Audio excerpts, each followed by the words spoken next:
ఇక ఎందెందు వెతికినా అందందు అవినీతే అన్నట్టుంది కాంగ్రెస్ పాలన. 20 నెలలుగా ప్రజలను పట్టి పీడిస్తున్న రేవంత్ సర్కారు ఇంద్రమ్మ ఇళ్ల కేటాయింపుల్లోనూ ప్రజలకు మొండి చేయ చూపుతోంది. ఎవరికైనా ఇల్లు కేటాయించినా అధికారులు వారిని పట్టి పీడిస్తున్నారు. లంచం ఇస్తేనే బిల్లు ముందుకు సాగుతుందని తెగేసి చెబుతున్నారు.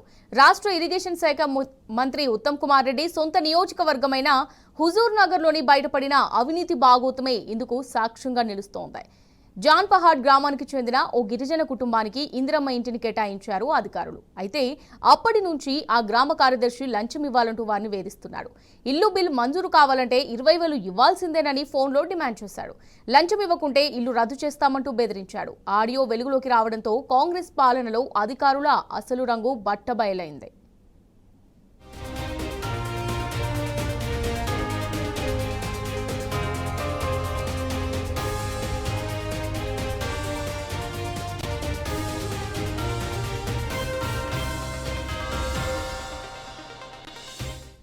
రైట్, ఇక ఇదే అంశానికి సంబంధించి మరింత సమాచారం మా ప్రతినిధి రాము అందిస్తారు. రాము. అమూల్య, స్వయాన ఉత్తమ్ కుమార్ రెడ్డి ఇలాకాలోనే ఈ అవినీతి అనేది రాజ్యం వెళ్తా ఉంది. ఒక ఇందిరమ్మ ఇళ్ల పథకమే కాదు, మొన్న పంచినటువంటి రేషన్ కార్డుల విషయంలో కూడా ఒక్కొక్కరికి 5,000 రూపాయల చొప్పున లంచం తీసుకున్నట్టుగా ఆ జాన్పాడ్ గ్రామంలో అంతా కూడా చర్చ జరుగుతా ఉంది. ఏదైతే హుజూర్నగర్ నియోజకవర్గం పాలకేడు మండలం జాన్పాడ్ గ్రామంలో ఈ ఘటన విడుదలకు వచ్చింది. ఇందిరమ్మ ఇల్లు బిల్లు క్లియర్ చేయాలంటే ఖచ్చితంగా 20,000 రూపాయలు లంచం ఇవ్వాల్సిందే అంటూ గ్రామ కార్యదర్శి నేరుగా ఒక గిరిజన లబ్ధిదారుడికి ఫోన్ చేసి ఫోన్లో వేధించడం, డబ్బులు ఇస్తేనే సంతకాలు చేస్తాను, డబ్బులు ఇస్తేనే బిల్స్ అన్ని కూడా క్లియర్ చేస్తాను, లేదంటే ఇల్లు మధ్యలో ఆగిపోతున్నట్టు అతను వేధిస్తున్నటువంటి ఆడియో లీక్ అవడంతో సర్వత్ర కూడా చర్చాశనమైంది. ఒకసారిగా కలకలైంది.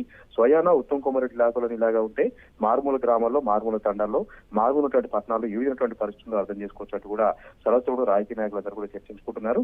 ఈ ఘటన వెలుగులోకి రాగానే ఆ గ్రామంలో 150 ఇల్లులు మంజూరయ్యాయి. 150 ఇల్లు నిర్మాణంలో ఉన్నాయి. ఆ 150 మంది దగ్గర కూడా ఒక్కొక్కరి దగ్గర నుంచి 20,000 రూపాయలు ఇదే రకంగా వసూలు చేసినట్టుగా ఆరోపణలు వ్యక్తమవుతున్నాయి.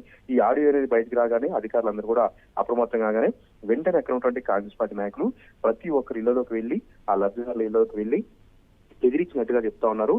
ఎవరైనా ఈ విషయం గురించి మాట్లాడినా, ఎవరికైనా డబ్బులు ఇచ్చినట్టు ఎక్కడైనా బయట చెప్పినా, మీడియాతో మాట్లాడినా ఉన్న ఇళ్లను రద్దు చేస్తాం, వాళ్ళని ఊళ్ళలో లేకుండా తరిమి కొడతామంటూ కూడా అక్కడ ఉన్నటువంటి కాంగ్రెస్ పార్టీ నాయకులు బెదిరింపులు పాల్పడినట్టుగా కూడా అక్కడ ఉన్నటువంటి గ్రామస్తులు ఆరోపణ చేస్తూ ఉన్నారు. దీనిపైన బీఆర్ఎస్ పార్టీ నాయకులు కూడా నిరసన వ్యక్తం చేస్తూ కలెక్టర్ కి వినతి పత్రం కూడా అందజేయడం జరిగింది.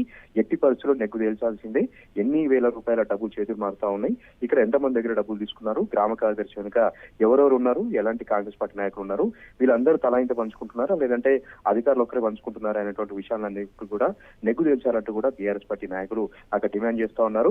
ఖచ్చితంగా గ్రామ కార్యదర్శి వెనకాల కాంగ్రెస్ పార్టీ నాయకులు ఉన్నారు, వారే ముందుండి నడిపించి ఈ లంచాలు అనేది గుంజుతున్నట్టుగా కూడా అక్కడ ఉన్నటువంటి గ్రామస్తులు కూడా ఆరోపణ చేస్తా ఉన్నారు. ఒక్క గ్రామంలోనే 150 మంది దగ్గర ఇట్లా డబ్బులు వసూలు చేస్తే మండల వ్యాప్తంగా, విధంగా నియోజకవర్గ వ్యాప్తంగా 4,000 ఇల్లు మంజూరయ్యాయి. ప్రతి ఒక్కరి దగ్గర కూడా ఇదే రకంగా 20,000 రూపాయలు వసూలు చేస్తున్నారా అంటూ కూడా ప్రతి ఒక్కరు కూడా ఆరోపణ చేస్తున్నారు, ఆగ్రహం వ్యక్తం చేస్తున్నారు.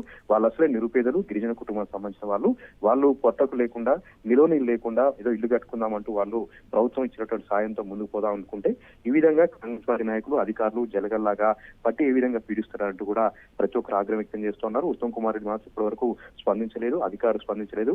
ఈ రోజు వరకు, ఈ క్షణాన్ని వరకు కూడా ఆ గ్రామ కార్యదర్శి ఎవరైతే ఉన్నారో డబ్బులు డిమాండ్ చేస్తున్న వ్యక్తి వెంకయ్య, ఆయనకు ఒక్క షోకాజ్ నోటీస్ కూడా జారీ చేయలేదు, అధికారులు విచారణ కూడా చేపట్టలేదు. అంటే పై స్థాయి నుంచి ఆయన ఆడియో కాల్ చెప్పినట్టుగా ఏఈలకు, డీఈలకు ఇందులో వాటా ఉంది, ప్రతి ఒక్కరు కూడా పంచాల్సి ఉంటుంది కాబట్టి ఖచ్చితంగా లంచం ఇవ్వాల్సిందే అంటే ఆయన ఆడియోలో మాట్లాడారు.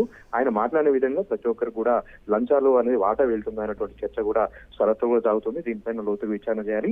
ఇంకెప్పుడైనా సరే పేదల నుంచి, ప్రధానంగా ఇందిరమ్మ లబ్ధిదారులకు సంబంధించి ₹1 వసూలు చేసినా కూడా కఠినంగా శిక్షించాలి, కఠినంగా చర్యలు తీసుకోవాలంటూ కూడా స్వరత్వ డిమాండ్ వ్యక్తమవుతున్నాయి. కాంగ్రెస్ పార్టీ ప్రభుత్వం ఏ పథకం తీసుకొచ్చినా కూడా లోపభూయిష్టంగా ఉంటుంది, ఏ పథకం చేపట్టినా కూడా ఇదే రకంగా ఉంటుంది.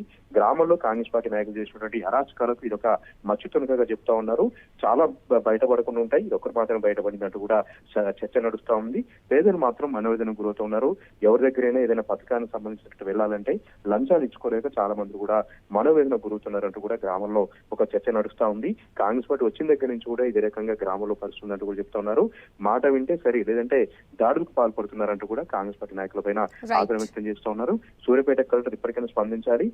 ఏదైతే గ్రామ కార్యదర్శి ఉన్నారో అతన్ని లోతుగా విచారించి ఆయన వెనుక నిజంగా ఏఈలు, డీఈలు ఉంటే వాళ్ళపైన కూడా చర్యలు తీసుకోవాలని కూడా డిమాండ్లు వ్యక్తం అవుతున్నాయి. Amulya. Right, thanks for the updates Ramu.